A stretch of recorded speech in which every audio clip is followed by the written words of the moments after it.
Hello, this is Let's Talk About Myths, baby, and I am your host, Liv. Now, today we are back with a conversation episode. Honestly, and because you know me, I am nothing if not honest, because I don't know how to hide that. So we have a number of recordings that have been recorded over the last few months, and it's been a funny thing for me. I have had a lot of trouble getting to a point, what with having to leave for a month and working on this book and everything. I've not had to listen back to a conversation in a while. And I am in a weird place mentally where I just, as of the time of this recording, but I will break whatever has its hold on me. I will. But at the time of this, I honestly have had so much trouble listening back to conversations. I just can't. It's like I've hit a wall with listening to my own voice, which, if you can believe it, when you've made a career as a podcaster, isn't great. Again, I will get over this. But as of this point, oh my God. And that's why I've had some trouble with, we have a lot of recordings is basically all I'm saying right now. And I'm just turning it into a ramble because ADHD is wild.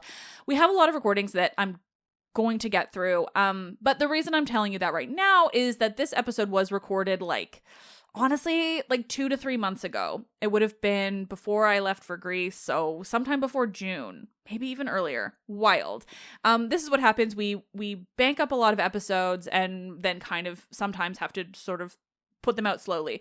But why it matters with this one is this is a conversation with returning guest, such a favorite, Joel Christensen, and actually involves Michaela this time, which I'm really excited about.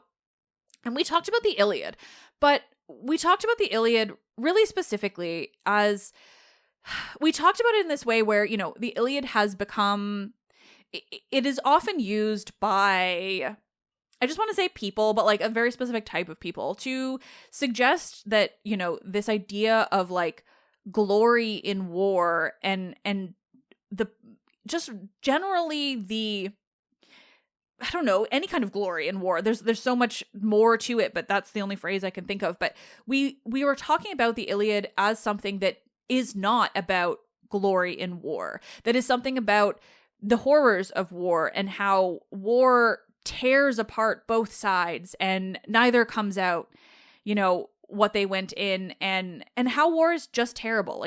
The Iliad is a story of a lot of things, but at its core, it's about the high cost of war on both sides and how neither is good and neither is bad, and both are just cultures trying to exist.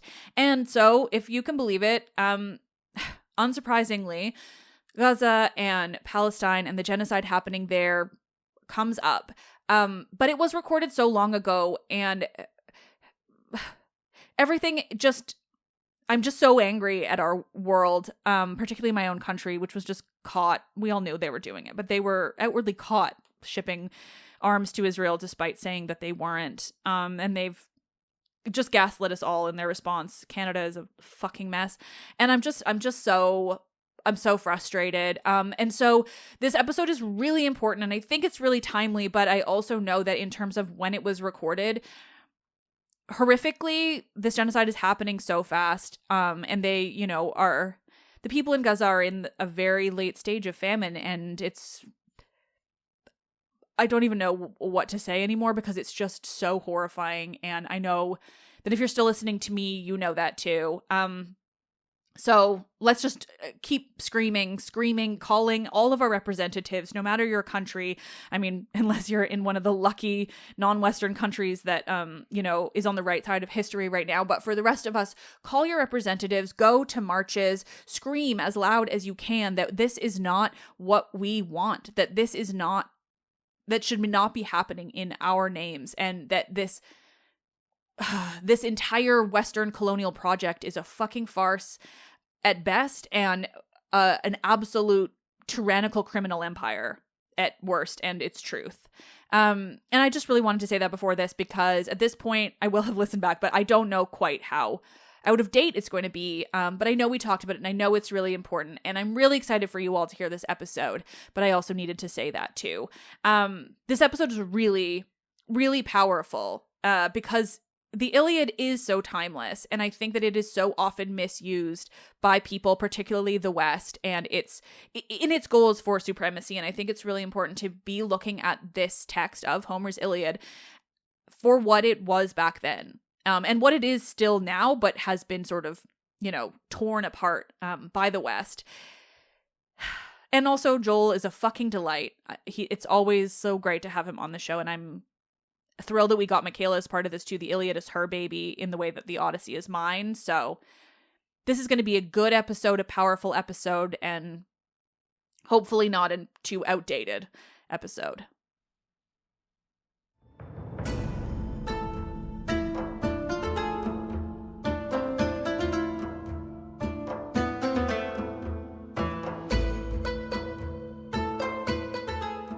Conversations, not for the glory of war, but for the horror of it. The Iliad with Joel Christensen.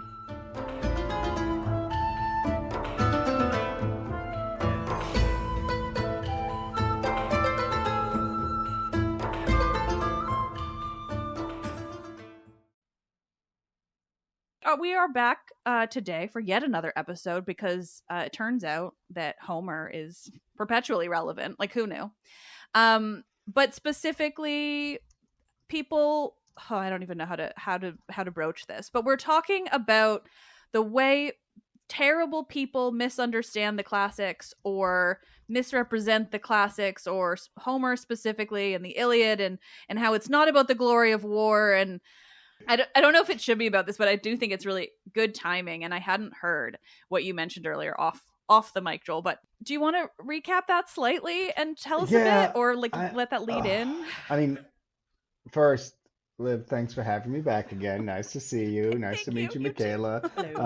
Sometimes I internally remark on how humanists don't always act human.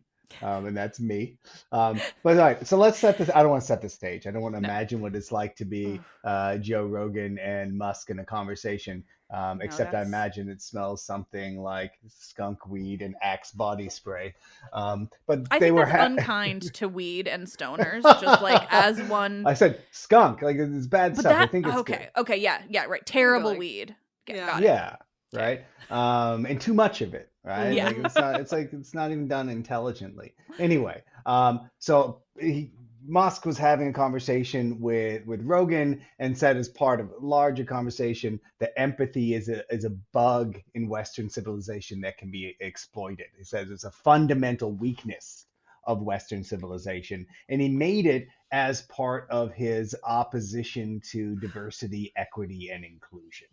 Right. And so his argument was, these weak people in the world, these masses of immigrants, they prey upon our weakness, and we like give things to them against our self-interest. And so as a basic argument, it's dumb, right? Right. Also, he is an immigrant. Like, I know it's not news, but I do think we need to say it every goddamn time. Like, come the fuck on. The man is an immigrant. Well, when they say immigrant, they don't mean white immigrants. Well, exactly. Generally, they also don't mean rich people. No. Like, did you see the nonsense thing Trump floated a few weeks ago, where he said, well, there's a green card, but we're also going to have a gold card. Oh my! For people who are really wealthy to come in. Yeah. And you're like, all right, we'll have a la carte citizenship from now on, right? If you can afford enough, you get to vote.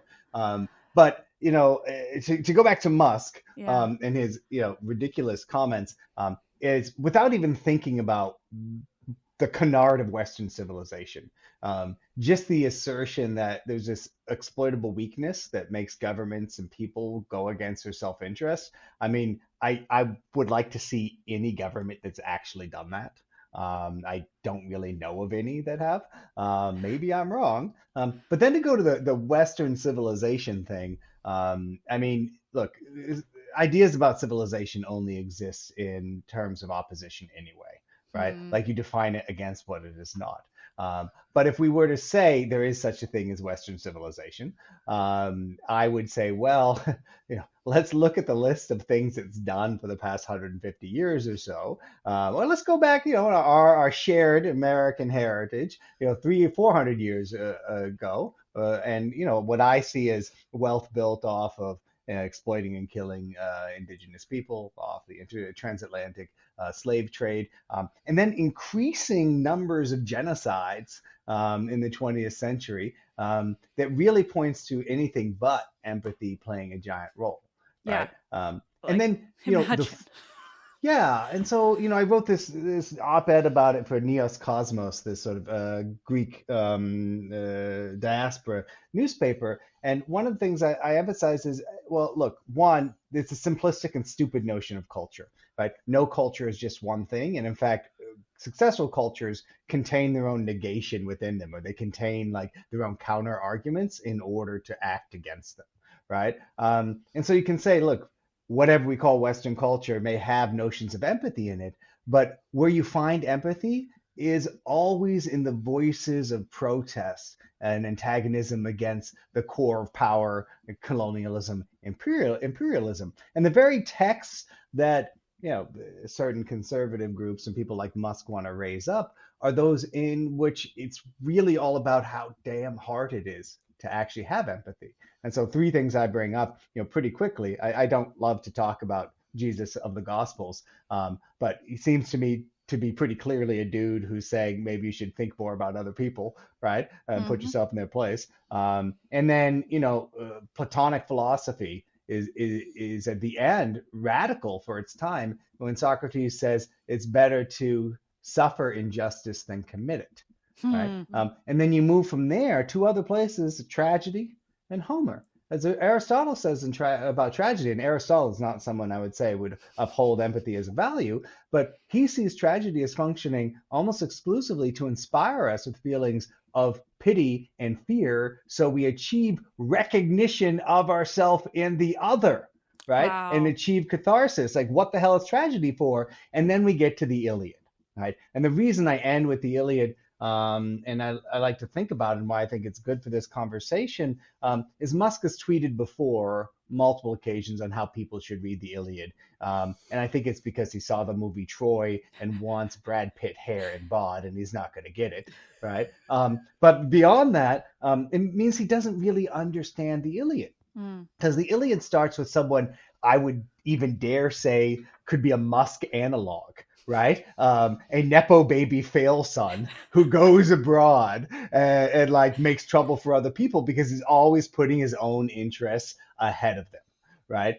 And that's the story of the Iliad, if anything, from beginning to end, is that Achilles gets really upset at a slight to his honor. And that slight is represented by the subtraction of a human being from his retinue, like from his ownership of a person. Right. And then he gets back about this slight to his honor by praying for all of his people to suffer and die because he's not honored the way he thinks he should be. If this sounds like a billionaire's lament, it may just be, right? And then we spend the entire epic with him like upset and angry, and his lover, his best friend, Patroclus, dies. And it's because of his own wish, because of his own selfishness. And so the key moment of the Iliad that people talk about as being sort of this shining moment in Western literature is when Priam and Achilles meet and they weep, recognizing each other's suffering as equivalent to their own. And the point of the Iliad isn't, oh, this is cool, right? The point is they had to lose everything. These are two wealthy, powerful men who had to lose everything to see somebody else's suffering as real as their own. And so the point of the Iliad, the point, I think, of Western literature is that to be humanized, to see others as yourself, takes really hard work. And for some people, it means losing everything, hitting rock bottom before you can understand that. And so that to me is just, it shows a fundamental misunderstanding of the Western tradition. Which is about the opposite, but also about how important the important function that the Iliad and similar literature can have in sort of reflecting the crazy house of mirrors that culture creates. Yeah. I'm just going to sit with that for a second. But like, I had not heard about that whole thing before this conversation. So it works out very well. Like even without that, I think about it all the fucking time of the way that people misunderstand the Iliad at its core. I mean, Michaela and I talk about this all the time because the Odyssey's my love and the Iliad is hers, which is why I wanted her here. But I mean, it's just, I just feel like there's so much going on. Michaela, do you have things to say? Well, I think in our conversations when you and I have talked, saying the same thing twice, is the thing I love about the Iliad is that it's not, I don't see it as a story of war. It is a story of people and human emotion. And Homer does that. He sets up his works like that. The first word is Mainen, is like, that's the biggest sign, and we lose that in English because, well, I mean, we can, but it's complicated. It's asking to look at the effects of emotion, and that is what I find so powerful about it. Is it's just so much of looking at the human condition and how things affect people and how negative things affect people, and people coming together in times of difficulty too. And and I think often people miss things where the Greeks are the good guys. I don't know, the Greeks in the Iliad are I mean, if there is a good they're guy, petulant children. Yeah. If there is way. one side that is the good guys, it isn't the Greeks objectively. Yeah. I'll always say I love Antilochus. I love what you say there, Michaela, by like focusing on the first word of the poem, right? Because you talk to like the randos or even the not so randos like Jeremy Tate, this guy who's like selling the classical learning test as an alternate to the SAT, and he's like, the Iliad teaches you about being manly in war. I was like, well, let's start with the first 7 lines, because if you look at it grammatically, it's all connected to that word Mainen. Yep. And it says, the rage of Pelion Achilles sent myriad Achaeans to their doom, not Trojans, like his own people. Is the point, right? And there's this thing like in the misreading of the Iliad is perpetuated by scholarship as well. When I was in graduate school, I wanted to write my dissertation on rhetoric and politics in the Iliad. That ended up being the subtitle. But it was just a few years past people saying you can't talk about politics because Homer's not about politics. And like I've had friends who like, David Elmer's written a book about it since, Elton Barker has, I've written some stuff. And the point is it's intensely political because it's set in the Trojan War, right? And to go to your point, Michaela, like, I think there are some Greeks who we should care about, like Diomedes. He's kind of okay in my book, right? But you're absolutely right that the human component is given to where the families are, right? To where the women, the children, the elderly are, right? And I think we talked about this before, Liv, so I can't remember, but the equivalent today would be if we told the story, and I'll go straight out and say this, if we told the story of the conflict in Gaza and made the Palestinians the families, right? And the Israelis and us, the Americans, the Achaeans. Right? The humanity is coming from people who are besieged, who don't have a choice about fighting. And to go back to, I think you're right, it's about emotions. And if the Iliad's about war, it's about what violence is for and when do you choose it. And the only message about violence that it seems to justify, and this might get us to a solidarity comment, is you're justified in fighting and dying to defend the people you love. Right? Yeah. Everything else is suspect. You can't fight for stuff. You can't fight for land. All of it's nonsense because in the end, it doesn't matter.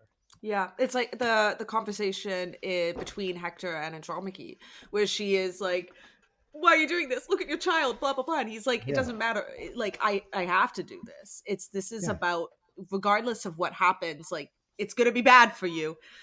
If I win, it's going to be bad. If I lose, it's all bad. But I have to do it for you and for the family and for our people. And it's And I think like the essential thing that people get all wrapped up in is this is Kleos Aphaton, right? This whole like immortal glory thing and Achilles' choice, right? He's like, oh, my mother told me I had a choice, like I can live, a noble life and go home and farm or stay here and have immortal glory. And it sounds good, but everything Achilles says is because he's a petulant man, baby, at some level. Yeah. And the question I think audiences should ask is, well, who doesn't have a choice? Like, what does it mean? Like, sure, Achilles has a choice, and he's choosing to sit there and Yeah. like just look at everyone.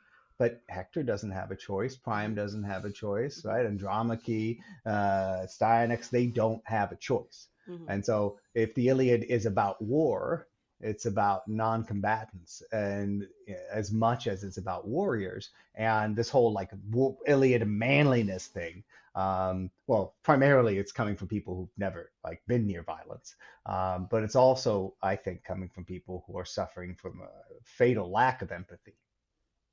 Yeah, I mean, I just want to use this phrase because it keeps coming to me when both of you are the way we're speaking about this, but it's this question of like the besieged versus the besiegers, like these are people who are defending themselves because there is no other option, because the alternative is just watching everyone you love die.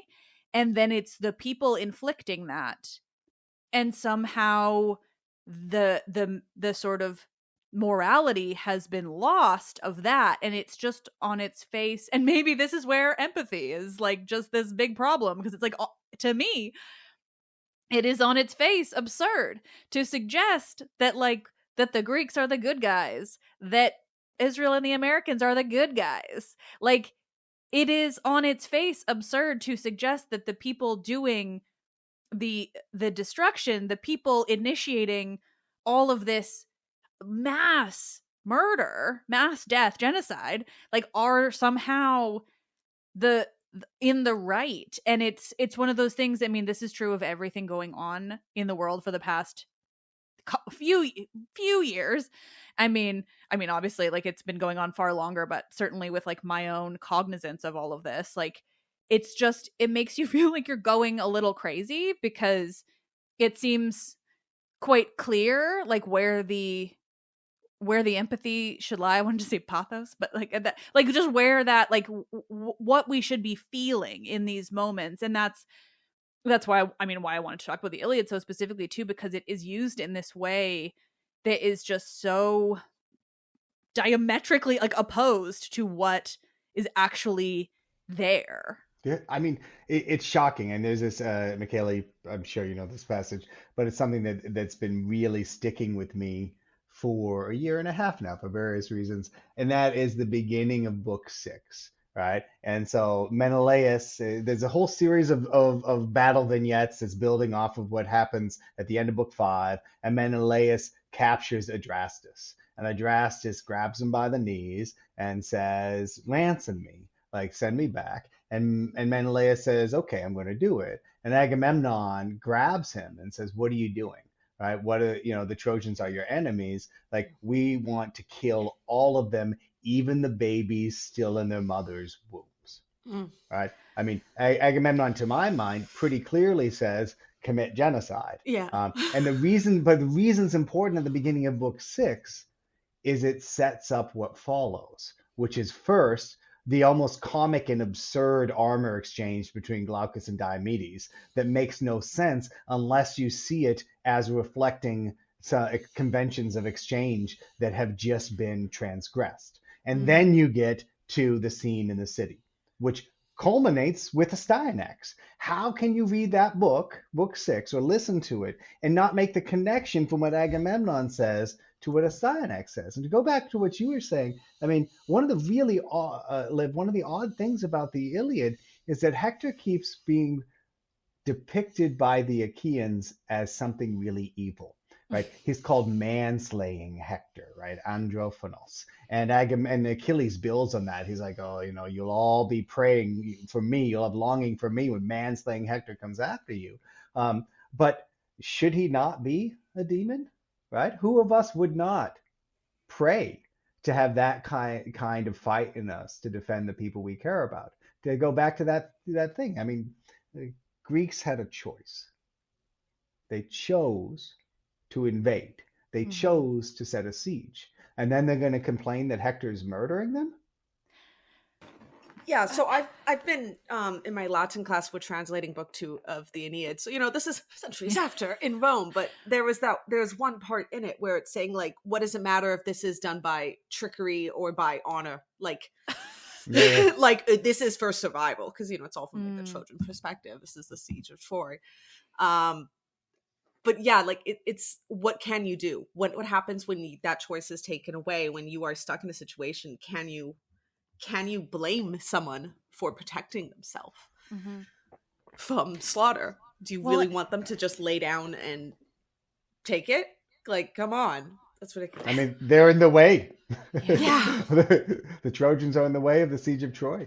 Well, and I think this is what makes it so real, not only now, but like it's what makes it so, I don't know the phrasing I want to use, but like the way that the West, but in this case I mean very explicitly like North American West, the way that the people who, you know, ascribe to this idea of Western civilization, Western supremacy more broadly, like the way they latch onto it on this side of the Greeks, like, I mean, if you break it down to its most base level, it makes all the sense in the world, right? Because North America is never, I mean, and by that I mean like colonized North America, is never the one that has to defend itself. We are always the aggressor. We are always the colonizer, the invader, the destroyer. Like the war has never been here. And so instead we are always the ones doing the damage elsewhere and in these like othering places. And it's exactly what the Greeks do, right? They make up, I mean, I say make up because I think that's a comfortable way of saying it, but they created a reason to invade Troy.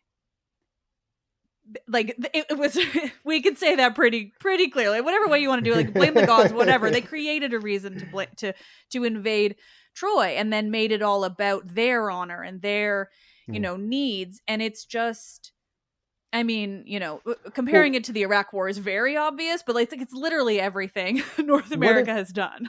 But what if I were to make it even more insidious, right? No. So let's imagine a world in which the theft of Helen is seen from different perspectives, right? From the Trojans, it's about her exercising her agency as a human being. From the Greeks, it's about her disobeying her position as property, right? And then we spell this out. And so maybe that is an extreme way to do it.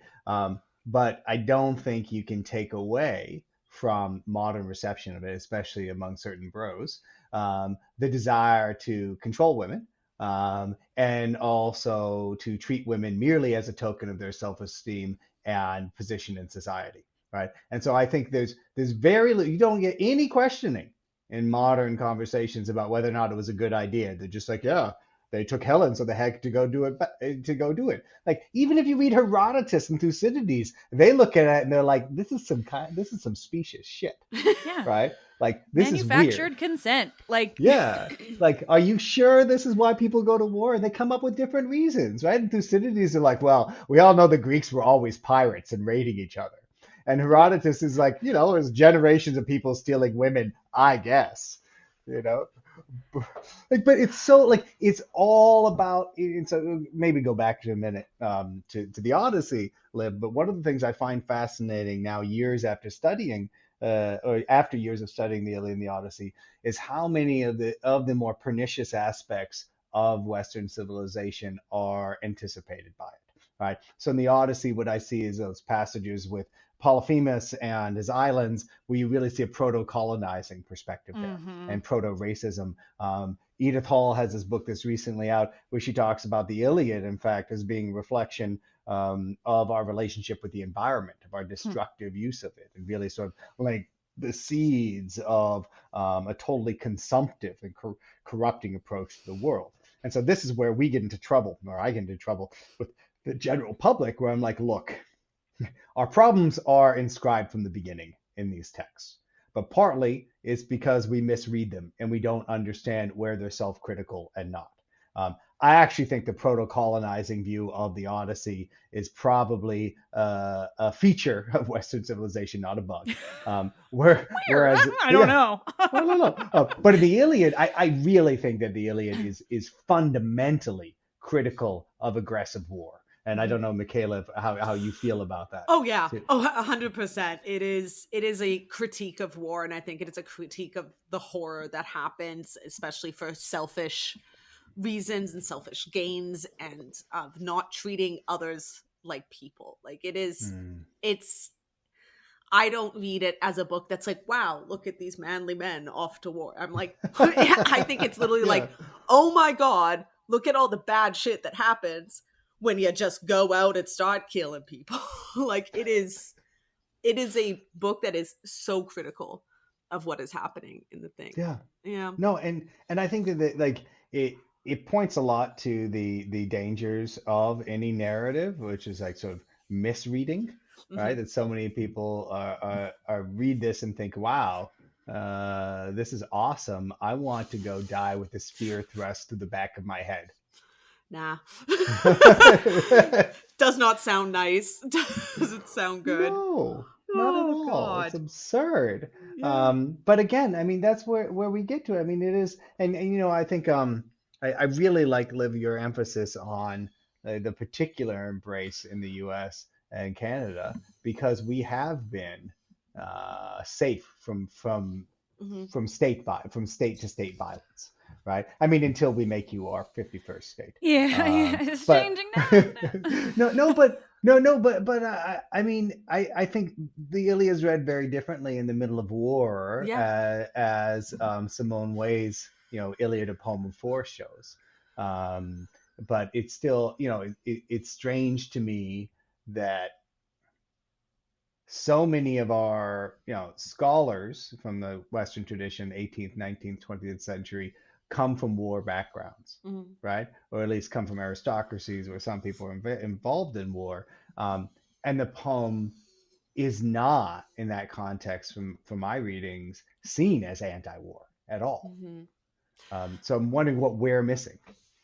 Well, and I think there's also something to say about sort of like what social standing you have in life and how war affects you. You know, like if you're, if you are of the upper echelons, you're hanging out in the background. You're not in the front line. You're just like, I've been to war, but I was sitting in a tent drinking tea the whole time. Versus the people who are actually, whose lives are actually at stake, and they're on the front line, and they're the ones who are fighting, and they're the ones who are getting hurt, and you know, thinking of like, oh God, who's the author? Like All Quiet on the Western Front. That is, you know, like that is such a powerful book about war, because it's like, hey, look how horrible it is. Like this is what we are actually facing. So, you know, if you're looking at the people who are actually going out there and dying versus the people who are like really benefiting from it, you know, those are different perspectives on war. I think that's smart, because I think that's one of my frustrations with things like, you know, I think Jonathan Shea's Achilles in Vietnam did great things for getting people to think about Homer and the Iliad differently and to take the psychological aspect seriously. But it doesn't foreground it as a senior officer's perspective. Right. Because, I mean, again, even though by book 24, Achilles does feel bad and see himself in Priam, he doesn't seem to be very remorseful for, you know, all the people he killed, all the nameless ones at all, because they're just dead. Sorry. No. I mean, there's just... Yeah, it's so hard to, and I mean, this is not like particularly insightful, but it's very frustrating because, like, I mean, this comes back to the idea of like, but it's fucking obvious, you know, but like, but the Iliad is such a beautiful piece of literature if you read it with empathy, you know? And if you read it as like with humanity, with this idea that like we are all people, and you can immediately see the people that you were meant to empathize with, and they're not the Greeks, they're certainly not Achilles. And so it is just this sort of disconnect that I find myself even having trouble like formulating questions and conversation about, because I'm just like, but it what? Well, what if we try this? What if we try this? All right, to push ourselves a little. Right? If I were of a different mindset, I would say, so you're saying all these critical things about war, but one of the most famous passages about standing and fighting in the Iliad is from book 12, starting at line 310 in the Greek, is when Sarpedon talks to Glaucus. And he says, oh, why, Glaucus, are we treated so nobly? It's because we're going to stand here and fight. So let's go and fight. Right. And people often see this as, sort of core of what they call the heroic code. How do we answer someone who says, look, I think you're wrong about what they're saying about war in the Iliad, because look at Sarpedon's amazing speech. Oof. Well, because I mean, the thing is that I think that it comes back to like certain types of people who I think latch on to this most have trouble keeping two things in their minds at once about something like this, which is that like a work and the Iliad specifically can be both at once, like it can both be about, just being human and what war looks like and the ways in which it ends up being pretty terrible for everyone, the winners and the losers, while at the same time having these pieces that respect aspects of it or glorify pieces, or even just not even glorify in that way, but just like recognize like the aspects that, that I can't necessarily relate to finding valuable, but like, these things can be two things at once, and having like a scene that looks like that does kind of present it in a different way, obviously doesn't negate everything else. And also this is me not entirely remembering that part. No, well so I think you're precisely right in that for any piece of literature to be effective and to be also a true cultural artifact, it needs to contain counter arguments, right? But I think, as I'm talking about this, that I can undermine the Sarpedon suggestion in two ways, right? Three ways. I'll give you three ways that I'm thinking of right now. One, Sarpedon isn't a Greek ally; he's a Trojan ally. Yeah. Right. And to an extent, he doesn't actually have the ability to break the social contract that brought him to war. And so this is like an after the fact justification. But two, wait, what was the second thing? Come on, I've got them.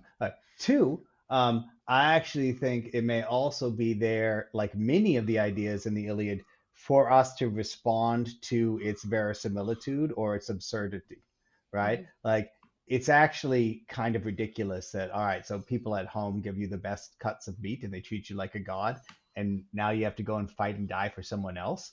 Are you shitting me? Like, that's the bargain? I actually think it's floated so we can look at it and be like, I don't know about that. And what confirms that for me in part is what happens, and so this is the third thing, in book 16. Sarpedon dies, right? He's killed by Patroclus. And sure, Zeus cries tears of blood, but in the end, like, what? Yeah, was it worth it? Yeah. Even a son of Zeus can die in that way. Like, I think that's a good reminder. That's important part too, is like the way that even the gods' children will die in this war.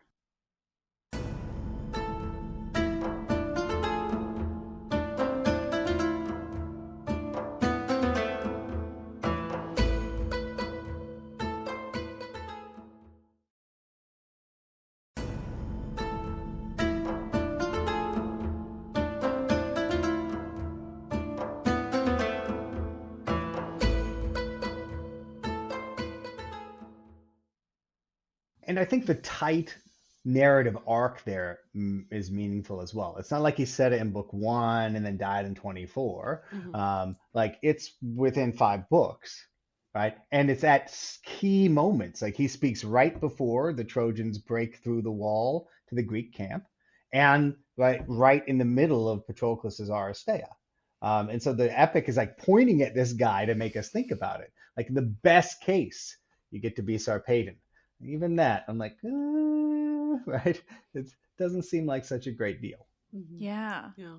Still death. Well, it's like, I mean, any good and important and like affecting piece of literature and art is going to contain all of these things. Like you're saying, like it's never going to be like, we don't, I mean, unless I'm completely missing something, but we don't have any like, you know, incredible pieces of literature, let's say, that are explicitly like these lessons in morality. Because if something is explicitly meant to be that, like, it's not going to be good. Because it's an that's afternoon special. Exactly. Right? Yeah. It's like nobody wants that. That's not a good piece of art. Like a good piece of art makes you think and makes you question and respond to what is happening and really like feel like, you know, I mean, it starts dialogue. Yeah. Yeah. It doesn't tell you. It doesn't talk at you. It posits things to you and starts the worrying in your brain. Yeah. So let's offer then another critique of our argument some might offer, right? So this is one people give you all the time. They're like, you don't understand because you're not a real man. Right? No, because you're not from the Bronze Age. Right? That's like, when the real men were around. You don't know their context, right? Your argument is anachronistic. Oh boy. Oh well, I mean, now to that. So here, I'm going to give you a long counter to that. Maybe it won't be too long, right? But remember what I said about book 6 about that we're going to kill all the children thing, right? So you know there's a Greek term for killing all the men and enslaving all the women and children. It's called andropodismos, right? It's a thing. Can you say that slower? Andropodismos. Thank you. Right?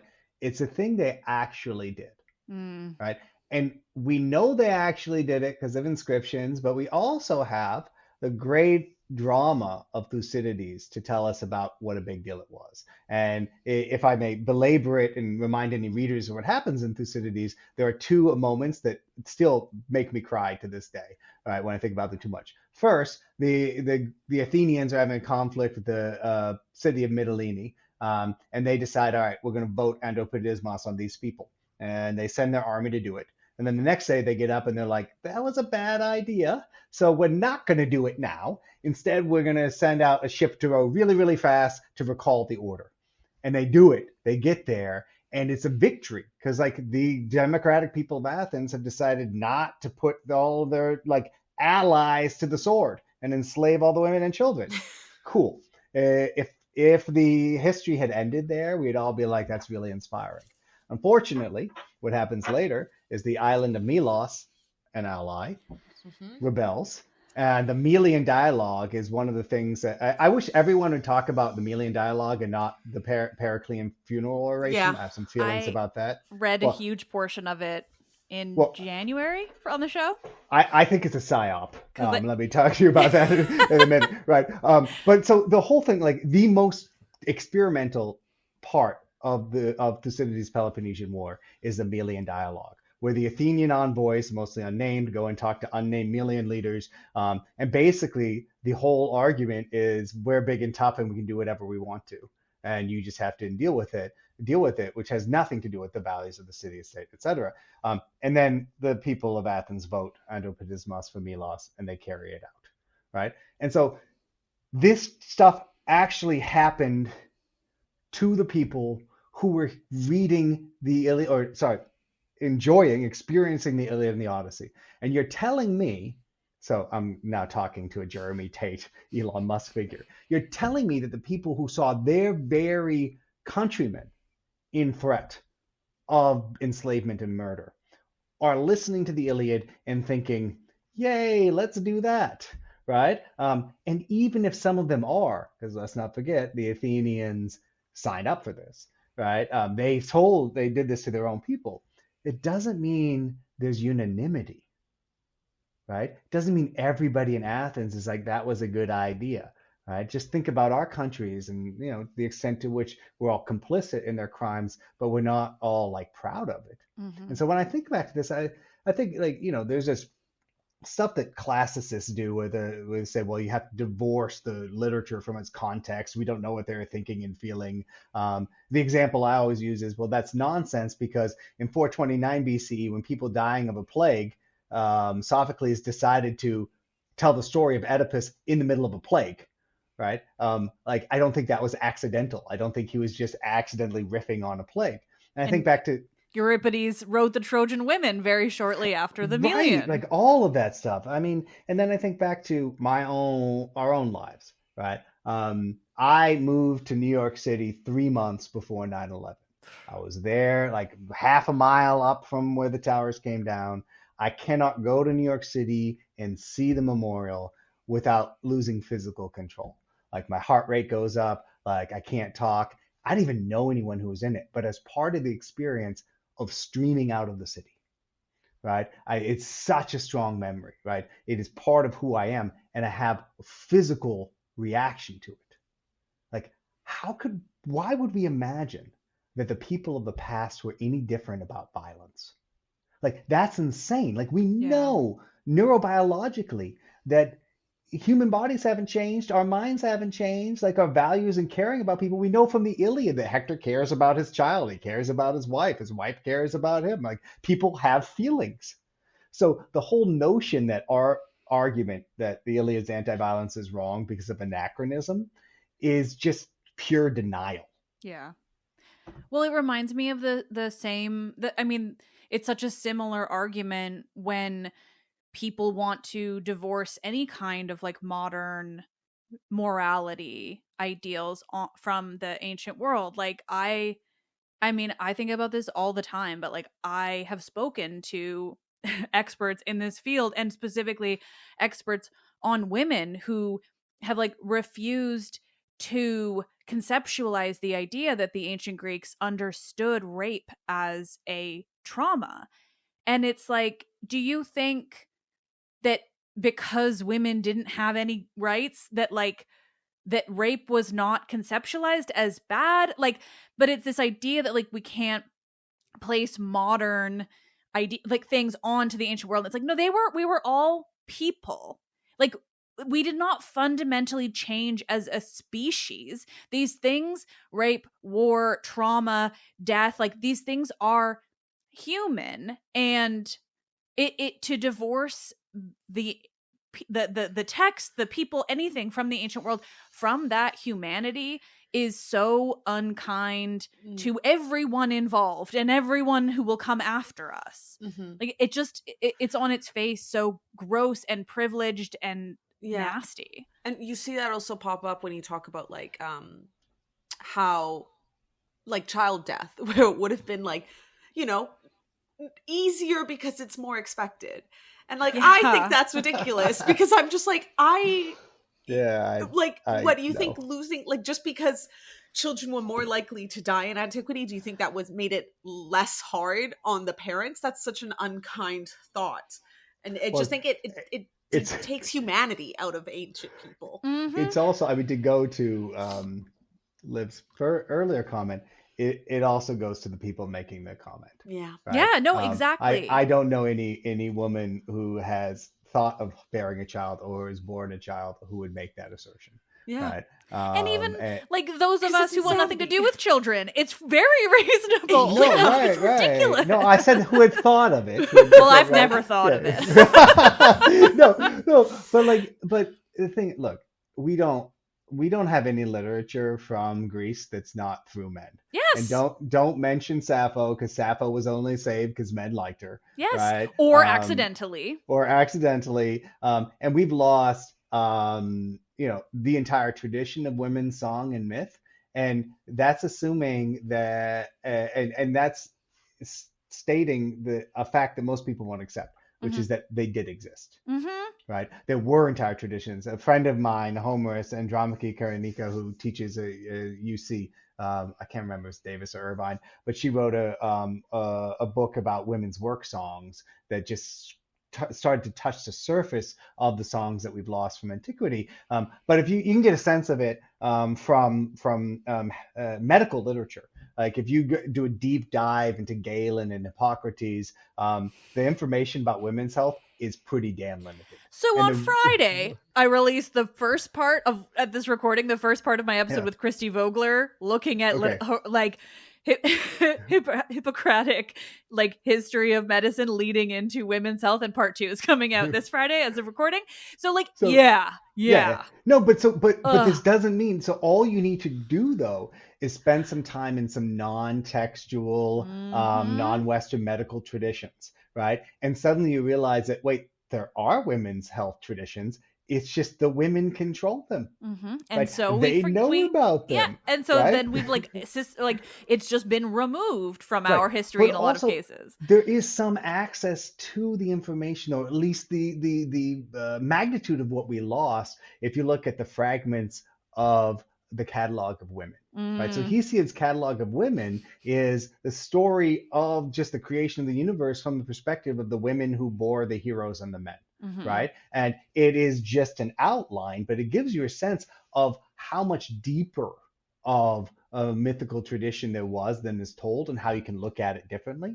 And there are a couple books coming out now that do this. I know Emily Hauser has one of them that recently came out. But like we lost everything. Like the women sang while weaving, they sang while working in the fields. They had their own myth traditions, their own story traditions. And just because we don't have them doesn't mean they weren't there. And so one of the things that I'm sort of obsessed about, I think I mentioned this to you before, Liv, but I like to hear some from Michaela about this, is how we recuperate the pluralistic audiences of Homer, right? Like the Homeric epics would not have been successful if they were just to the dominant audience, because all those aristocratic men still had women and children and poor people and enslaved people there, and the poems were reflecting them too. And yet the history of interpretation, reception, editing has only favored one viewpoint. And so I think like the final frontier of interpreting Homeric epic is trying to figure out how to bring those voices and impressions back. Oh boy. That's a task and a half is what that is. We'll do it on Friday.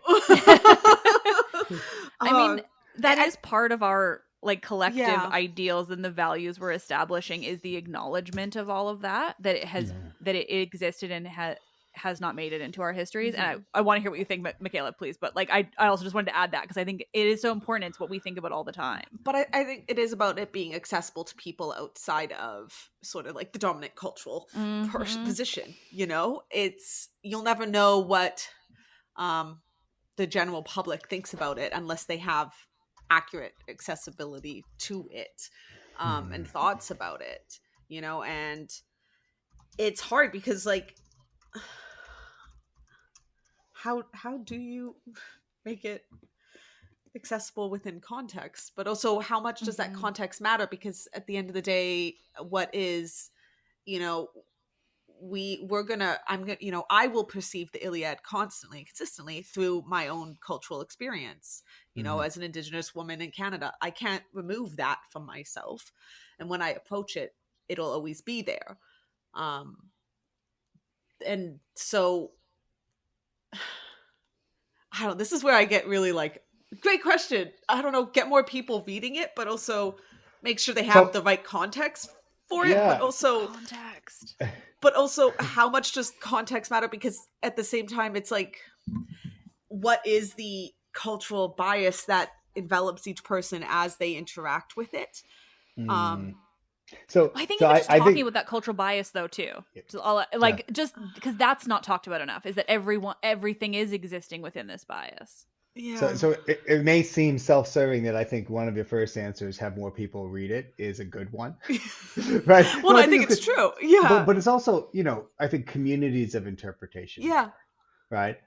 Because here's my proposal, right? Let's say there's a woman identifying equivalent of me, same age, same culture, and we read it and we have differential responses. That's a starting point for thinking about differential responses to the poem. And this is one of the reasons why I think authorizing readers and audiences from diverse backgrounds is the most critical thing we can do. Because people who have been enslaved are going to respond to the Iliad differently. People who are differently able, different ages, right, across the board. It's going to give us, let's say, a delta of interpretive range, right, that we can then start to restore. I think the people of the past we can never recuperate exactly them. yeah But we can start to imagine, right, what differences may have been possible given starting at the same point. yeah and I think it's also important, especially like when you try to bring people who are not like deep in the study of classics and of these stuff, to also like emphasize to them, you don't need to get everything, and you're like, you don't, this is not a test. You are not being graded. This doesn't say anything about like who you are, or like, oh, how do I say this? Basically, like, we want your authentic experience with this, and it doesn't need to be profound in the way that perhaps scholarship can be seen as profound, or as like upper echelons and upper class. Your experience with it is valid no matter what it is. And So I think that's perfect. Like when I teach the Iliad and the Odyssey, I try to encourage students to engage in radical anachronism. Right? I just say, like, what's your response to it? I started doing this in part when I taught at UT San Antonio for 9 years. And what was remarkable, different about UT San Antonio, it was at the time the largest Hispanic serving institution in the U.S. and the largest veteran serving institution. And my classes would be like 80% women. And one of the things I noticed right away, and I've known for a long time, is that generally women are better readers of literature than men. I know I'll get some hate notes there, right? But I not think on they my are, show, you but won't. not on yours. But here's why. Right? No, but here's why. Have you all heard of standpoint theory, of feminist standpoint theory? no. Okay, so Maybe. it's a basic. Like, I'll just break it down, make it really simple, and maybe I'll get Fun. some feminist hate mail for this. But the simple thing, no, it's simple. It's like, to survive in a power-based hierarchy, people lower down on the hierarchy have to be able to read the mind, intentions, and desires of the people above them. Yeah. Right. And so what this means is that marginalized people, regardless of what the force of marginalization is, and by the way, marginalization is now banned by the Trump federal government as a word. I'm gonna fight them. Use it anymore. Yeah. No. So marginalized people end up having to develop more rigorous interpretive skills, because to survive, they need to be able to figure out what the people in power are thinking. Yeah. And so this maps onto gender, it maps onto ability, all these different things. Right. And so I found this theory accidentally. I was reading in different things, and it immediately answered for me what I saw every day in my classes, which is that men could read male characters, but nobody else. Yet women, and especially women of color, could read and figure out everybody's motivations in the text. Oh, yeah. Right. And so to go back to your everybody reading thing, Michaela, there's a model of reading text that comes from cognitive theory, and Liv has heard me talk about this before. And the model is basically that when three of us hear the same story, we don't actually hear the same story. We create a cognitive blend in our mind of the story. That's some of the details of the story plus our own experiences, right? So mine are naturally going to be in sort of a solid state, like white male American cis het experiences combined with that narrative, right? And you guys will have different ones. And so we're each inhabiting our own cognitive blend until we start to talk about it. Right. And so it's that community of interpretation that makes a difference, because we start bridging the gaps between our interpretations, and therefore among ourselves, through the conversation of interpretation. And I think this is a fundamentally different thing about ancient performance from modern reception of literature, is that we mainly read alone. Yes. Yeah. See, and then I have like the different experience. I know Liv and I have talked about this, and I've maybe mentioned it before, and because of my being Indigenous and First Nations, like I have sat in many ceremonies, and like as a kid growing up, going to ceremony and powwows and potlatches and such, and like I've sat at elders' feet and listened to the stories, and then we all talk about it, and we go off and we tell our parents and our uncles and aunts. So it's like I've lived within sort of like that oral tradition, and it's very Mm. familiar to me. And so it's like, that's how I got into Greek myth, was because my sister discovered them and was like, sit down, you're going to hear a thing. And so she No. just imitated our elders and told us these stories. But it's, yeah. And then I think when you get stuck in sort of like not being able to discuss things, or it's like getting stuck in like an echo chamber, you're only talking with people who sort of have the same thoughts and feelings, like thinking of sort of like, you know, love the internet, but sometimes forum boards are just places to find people who will say the exact same thing as you and bolster your shit. Right. And that's But dangerous. but I think I love the example you just gave, because I think part of your receptiveness then to a different model of Greek literature is based on your own lived experience. Exactly. Yeah. Which is that stories are frameworks Yeah. for understanding the world, Yes. rather than propaganda for telling you what's in the world. Yeah. Exactly.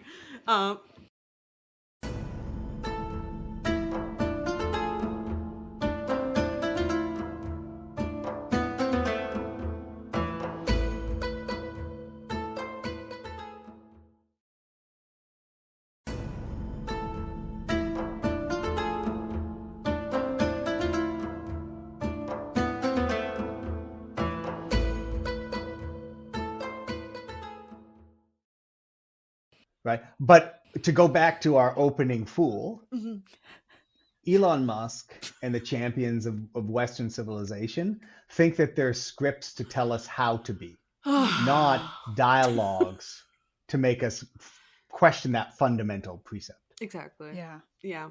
He's scary. It's scary. Yeah. He you know, it's sometimes those moments where I'm like, you didn't, your mom didn't tell you stories in a room with like at nighttime. You didn't share one room with all your siblings, and your mom came in and told you all the story, then walked out, and then, you know, you stayed up for an hour discussing it afterwards. You never had Okay, that I'm experience. gonna say something else that's probably someday gonna get me into trouble. But I think there's also something that has to do with the approach to authority in textualized Christianity. Yeah. Right, and that's it. And so I'll give you right. One of the things. So I obviously probably you could infer from my last name that my family's Christian, right? And when you go to church, right, there is the Bible, and the person who has the authority to tell you what it means is the minister, right, or priest, and it's pretty clear, right? And so my integration into other traditions introduced me to some surprises. One was I taught at a Jewish day school, still in high school. College. I taught Latin there, which was a weird thing to do anyway. But on the first day of teacher training, we had a religious pluralism conference in the morning, and I went to it, and it was actually, I was like, oh, we're going to talk about like different religions, and no, it's all about Jewish pluralism, because we had rabbis from every different possible like version of Judaism talking about this. And then what became clear to me is the practice of midrash, of interpreting a Talmud, is about debating with people with nobody in the room who's the exact authority, because you have the authority to negotiate it yourself. Another example that people are going to hate is that so my wife is Muslim. I don't know if they'll hate that or not. But they better not if they're listening to my show. Once again, I will fight. One of the first times like I saw how different this was culturally was we were at the graveyard burying her grandmother. And there were a couple of moms, many men from the family, who broke into an argument about whether it was more Islamic to put her in feet or head first. Right? And we're there, and I'm like, dudes, like this is a ceremony, but it just broke down. People are quoting from the Quran. Everybody had equal access to authority and the truth if they could quote the scripture. Right? And so like those traditions have distributed authority instead of straight up and down hierarchical authority. And so when I hear people like Musk and all of these return figures online Christian who are nationalists? talking, Is that the right time to call them Christian nationalists? They want a simple authority, right, that's clear and hierarchical. They want singular interpretations of the truth. And I'm going to psychoanalyze them here because they never got over their disappointment with their daddies. Right? Accurate. Right. I mean, at some level, isn't that what's wrong with Jordan Peterson? Like he wants, I mean, on every level. Isn't that what he wants? Like more than anything, is clear, simple truth that nobody can debate. Yeah. He needs an older man to look at him and say, "Proud of you, buddy." Yeah, you're doing a good job. A little pat on the shoulder. Oof. Okay, sorry, I probably drank too much coffee. I'm hitting all of the public enemies today. I mean, no. I recently got a comment on I don't even know what episode, and I don't remember mentioning Jordan Peterson in it, but I got a comment on Spotify from someone who just said, Jordan Peterson has never advocated for violence against women. And my reply to it was just a long string of ha ha ha ha ha ha, you're just so funny. But like, he is violence against women. Yeah, his literally. very existence. His entire everything about his platform is advocating violence against women. Oh my but God. like, you don't have to say it explicitly for it to be there. Well, exactly, Yeah. exactly. Like, if you are a person taking that in from this like white man's perspective, where you are the victim of the woke agenda, and this man does not explicitly say go punch a woman in the face, then he did not advocate violence against women, right? It's like this like cognitive disconnect between like what of any kind of nuance or like intentions behind these kinds of statements. Like but yeah, please. I just think at some level that's why these people are so attracted to Achilles. Yeah. And why they don't get to the end. Is because Yeah. he offers a model for tearing the whole world down because there's a slight to your self-esteem and your notion of what you should get. But okay, I love Achilles. I love the boy. But I will I've been waiting for this. I've been waiting for it. He does fucking nothing. Like, he just goes and throws a little temper tantrum in his room, and it's like, "Mommy, they're not being nice to me. They can't play with my toy." Oh my God, Thetis is a boy, Mom. Oh God. No, but, I mean, just imagine rewriting the Iliad God to sing the rage of Achilles, who is upset because the woke mob canceled him. Yeah, honestly. That's it though. But it's just, I don't know. No, but I think just the key of it, like, look, I don't know if you guys are following what's happening in the U.S. and New York, but we this have guy, to. This guy, no, but like this guy Mahmoud Khalil, Mm-hmm. who led the protests at Columbia and was a student there, was arrested by ICE. And then they're saying his green card is destroyed because of this, right? Yeah. Where are all the, the Atlantic and Harper's cancel culture people right now, right? Because they're upset. No, what it points to is what they're upset is they can't use the N word. They're upset that they don't get to write whatever they want to write, right? Yeah. But when real censorship comes out, when real suffering's happening, they're silent. Yeah. Right. And I think that, like, again, you might say, well, what does Mahmoud Khalil have to do with the Iliad? What he has to do with the Iliad is it starts out with a slight to someone's honor that's pretty fucking minor. Mm-hmm. And then many people die and have real suffering. And you're wondering, where's the umbrage there? Yeah. And I mean, just to like really hit the nail on the head, because I have absolutely been following this. It's utterly horrifying. They are like attempting to disappear this man. But like really clearly, like the Palestinians are the Trojans here in this way that is so undeniable if you have like eyes and a brain. Like these people have gone through everything, and this man has a green card, and he organized protest against the genocide of his people, and the government is attempting to disappear him for it. And it's this, I mean, I don't even fully know where I'm going with it. I had to connect that because it is so undeniable, and yet like nobody will say it. And it's the same. It's the same reason, why people are not writing about this more, why they are not treating his detainment as the like overt crime that it is. Like, it is an illegal detainment. He has a green card. Apparently they first tried to tell him that his visa was revoked, and he's like, I have a green card, and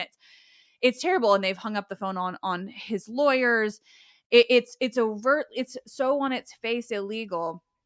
But we're not talking about it because the Palestinians are the the victim that everyone is happy to continue to demonize in all of these ways, no matter what happens to them.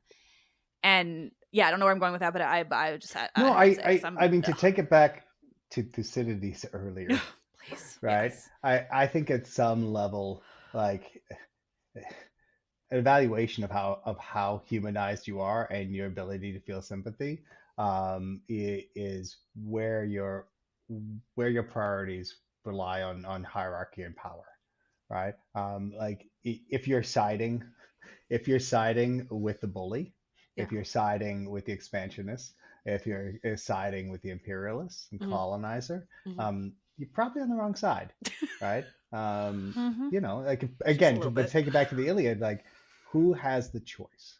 Yeah. Who has the choice to fight and who doesn't? Yeah. Right? And if you're rooting for the person who chooses to be there, then maybe you're on the wrong side. Oof. I'm just jotting down an episode title. Big oof. No, I know this is supposed to be a light episode about war in the Iliad. So let's talk about our favorite death scene. Oh, God. Must we? No, all right. So I want to go back to a little bit, because, like, I think what people often miss. So they'll look at, like, the stately nature of war in isolation, and that's why earlier I brought up the triptych that you get in Iliad 6. Is you get the brutal decision to kill non-combatants from Agamemnon, and then you get that exchange in the middle, and then you get the scene in the middle of the war. And I think in a way, this is a metonym for a microcosm of what's happening throughout the Iliad, right? Which is the poem starts out with the breakdown of reciprocity, of a basic social function that everybody knows you should follow.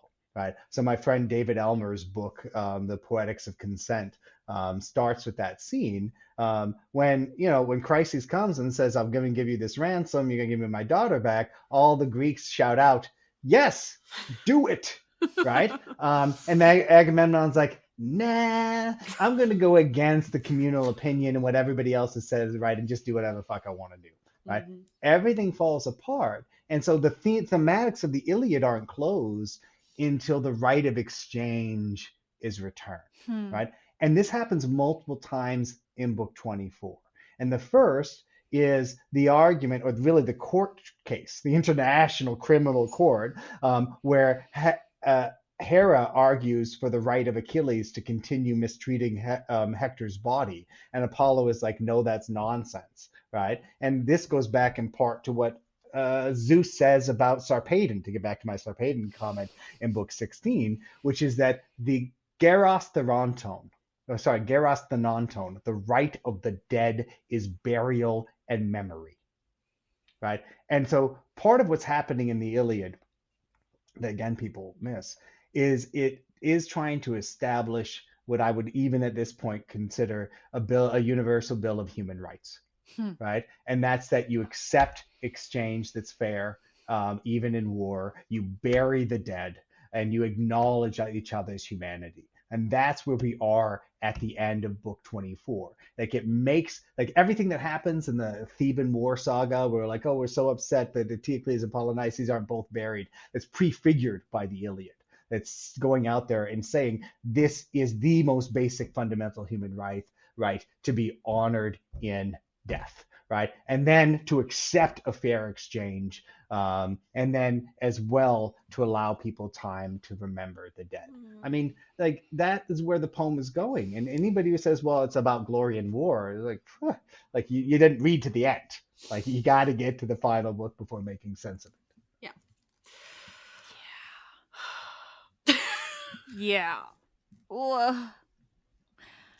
Big thoughts, big feelings. It's just so relevant now. Well, I did say universal bill of human rights for a reason. But even just the way the mourning of the dead and all of those things that are now being completely denied to people who have experienced a genocide, and I'm just like, it's sort of like how there's like this sort of basic fundamental certain places should not be targeted or certain things should be allowed. You know, you don't go for the medics. We used to agree that. Well, yeah, not anymore. Just now you target the medics, right? If you're from the West, now you target the schools. Now you target the hospitals. Well, I'm a total proponent of the discussion that we're having, but I'd actually like to dial it back to the to the war on terror. Yeah, please. Because we as Americans actually don't know the full toll of our 20-year war on the world. Right. We also have because it was disparate, discrete. It wasn't well covered. We didn't have same access to social media, especially in the height of Iraq and Afghanistan. And so I really believe that the playbook in the Middle East is the same. Like we wrote it. It's just now being used on a population that has nowhere to go. Yeah. Well, I mean, and I won't, and we don't need to go too deep into this because it's difficult. But sorry, weird. But I have been thinking fairly often lately about just like who we get to call, and by we I mean North America and beyond, obviously, but who we get to call a terrorist and who doesn't get called that, right? Like. Yeah.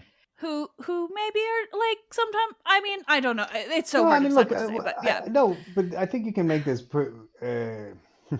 you can make this concrete pretty quickly. I don't know what it was like in Canada during the 80s, but you could walk into almost any Irish bar in Boston and donate money for the children of the IRA, right? But my dad knew lots of people who had connections, and it wasn't for the children. In the U.S., at least in the 80s, like there was this weird sort of let's root for Ireland in a way that I think now we'd say it's a little questionable. But we also have, the war on terror created the Patriot Act that's partly responsible for what happened to Mahmoud Khalil, right? And another connection to my wife's family, they're originally from South India and they're Tamil. And as you guys probably know, there's a long-standing Tamil conflict in Sri Lanka, where the Tamils and the Sinhalese were in conflict. And a loose family associate whose name was somehow Socrates Aristotle. Wow! Wild. Was a Tamil guy was swept up by the FBI because he had been sending money to the Tamil Tigers. And part of our international agreement for the Coalition of Willing was a particular group we were going to stop funding. And so suddenly someone who you could have seen as a ethno-state patriot a year before was now aiding and abetting terror. Right? And I think about this every time it's a holiday, a Muslim holiday in my family, we send money to the Islamic Relief Fund, right? I don't know what they're doing with the money, right? But I guarantee there's a chance that some of it's going somewhere that people in the US wouldn't be happy with, right? And so at what point in our future am I picked up for criticizing Elon Musk and someone looks into my credit card translations and says, you, sir, are now an enemy combatant and your citizenship doesn't matter, right? I mean, that's the territory we're in. Yeah, well, I mean, even here, I would say on the specific topic, that it's very similar. Like in terms of our governmental structure, we might not be, we are not obviously in the situation of Trump and Musk, but in terms of the politics of our country, like, I mean, I give monthly to the PCRF. Who's to say when that one becomes that becomes something that we're not allowed to do is to give to a children's relief fund because of that P, and what is and what does that mean? Or I mean, I think about it with this show all the time too, and I'm like, please stop killing innocent children, and that is potentially controversial. Yeah. No, it's supporting a terrorist organization. And then they come for you. Oh yeah, I give money to UNRWA too. I guess that's where. Well, then I think what scares me about that is the disenfranchisement that happens next, where you remove people's, it's removing people's green cards fuck, what the fuck? They've gone about it the right way. They went about it the way you want them to. And now when they say they exercise freedom of speech, you take that away. What happens then when it comes to taking away citizenship? Because especially in the States, one of the things is what happens then when you take away citizenship for people who have nowhere else to go. And when I'm thinking specifically also with Indigenous people, where do you send us? Yeah. This is my home. This is my ancestral home. But you saw, I don't know if you saw this, an early proposal from, I can't remember which briefing it was in, but a Trump administration lawyer had said that Indigenous people in the U.S. weren't really citizens, shouldn't be citizens because their first loyalty was to their nation. I was like, are you like forgetting like why we're in this situation? Yeah. But I think a lot of this, to take it back to the Iliad, please. No, but the reason why it's important that we have this discussion, and that we continue to have it, is people of certain cultural bent want to say that our culture is monolithic, right? And that the Iliad, Antigone, to use that play as an example, right, support a particular worldview about politics and power and who matters in the world, right? But both through our own readings and by recuperating ancient readings, we can show it's much more complicated, right? Like the example you mentioned, Liv, with the Trojan women. Like, how could you ever imagine that wasn't a text that had protest like embroidered in it, like as part of its very fabric, acknowledging the pain and suffering of people who have been captured in war, and using the past as a canvas on which to imagine and work through our own anxieties, right? It's that sort of like, I used this metaphor the other day. It's like the statues in polychromy, but it's much worse, right? Like this is what people from Oxford and Cambridge want to do or have done to the Iliad and the Odyssey. They've said, oh, look at these beautiful white marble statues, when actually like they're moving and stinky and they have different colors and they're changing, and you can walk around them and see something different depending on your angle. And part of our job as interpreters and teachers and discussants is to return the color. Yeah. And I think of like the humanizing the other side. Like that's the thing I love so much about. One of the things I love, I just love the Iliad. One of the things I love about the Iliad is how you are, the people who are not the good guys. And I guess not, I don't want to say a traditional reading, but in a very based reading, how real it makes the Trojans, how real you see them as people, as Hector with his family, Priam coming, like putting his life in enemies' hands, really, to go in and be like, please give me my son back. And then I wonder, like, could you pair this, read the Iliad and also read Persians at the same time, and sort of seeing there is a humanization of the other happening there, which we wouldn't expect from sort of. And I'll be even more bold in support of you.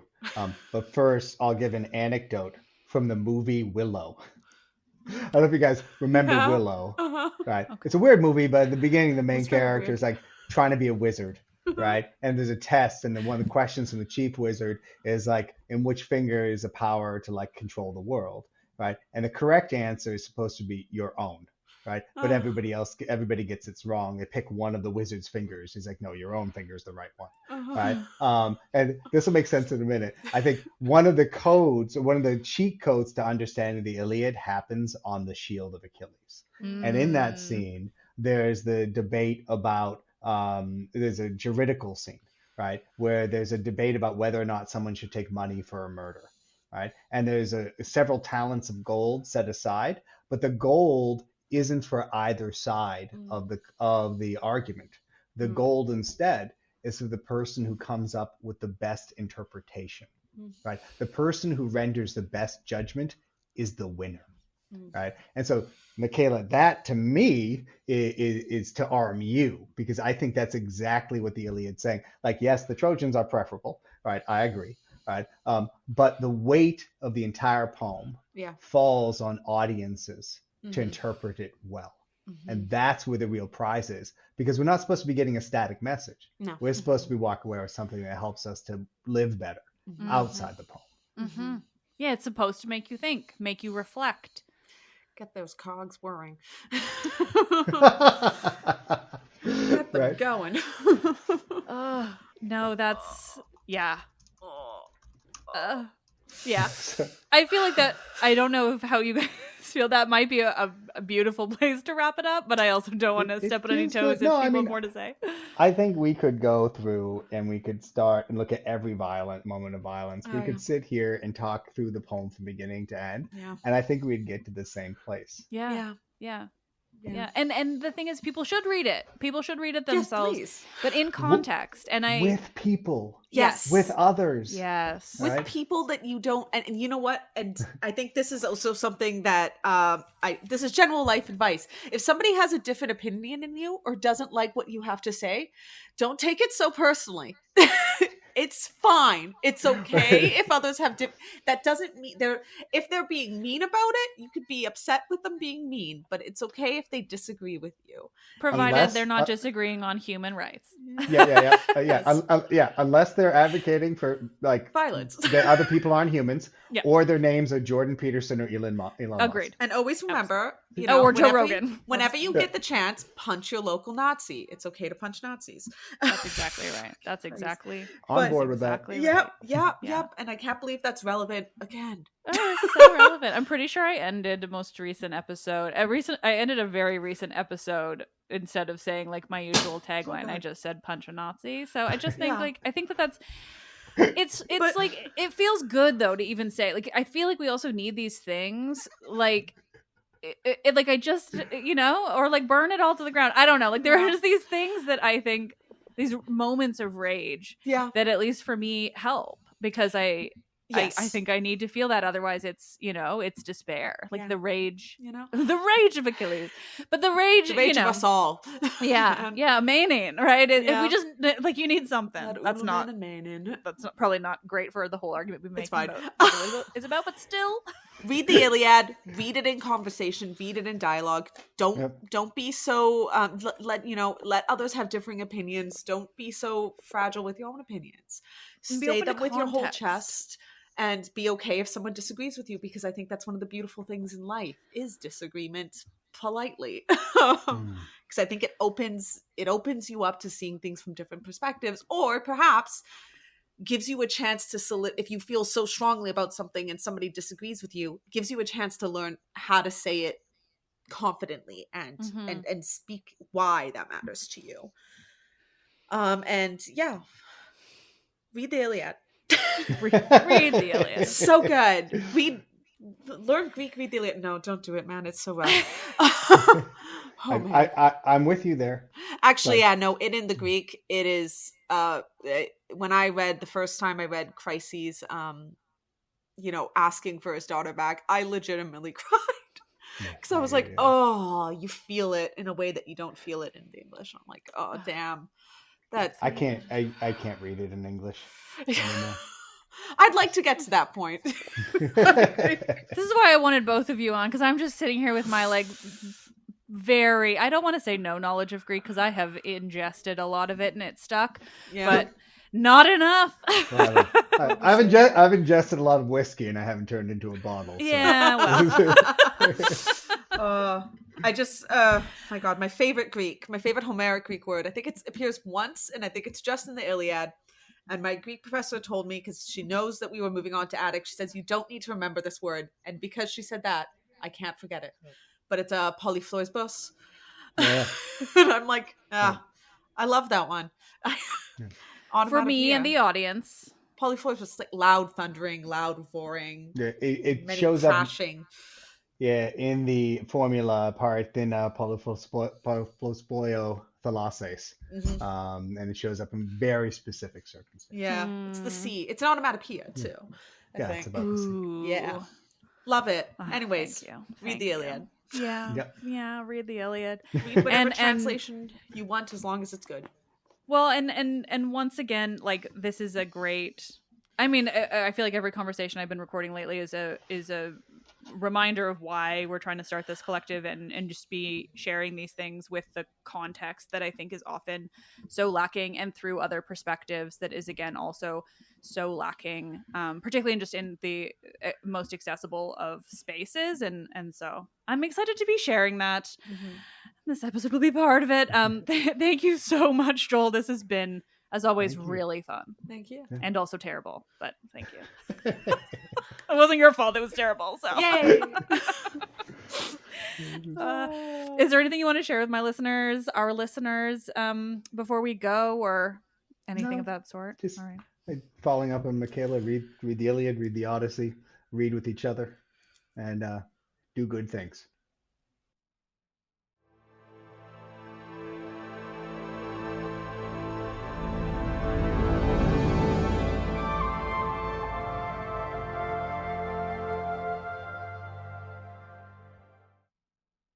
Thank you all so much for listening, as always. I don't know, more soon. Call every member of your government that you can. Make them see. Let's Talk About Myths Baby is written and produced by me, Liv Albert. Michaela Penguish is the Hermes to my Olympians. The Iliad is about how horrifying and unnecessary war is for both sides. Select music by Luke Chaos. The podcast is part of the Memory Collective Podcast Network. More on that coming soon. I feel like I'm falling behind on everything, but it's all worth it. If you're interested in bonus content, thank you gifts, and primarily ad-free episodes, consider joining our Patreon, patreon.com/mythsbaby. Everything is available under the Oracle edition. It's easy to sync to your phone. You can listen straight from Spotify ad-free, and you can help support the podcast and help us dig ourselves out of a capitalistic hole. Thank you. I am Liv, and I love this shit, even if it drives me mad.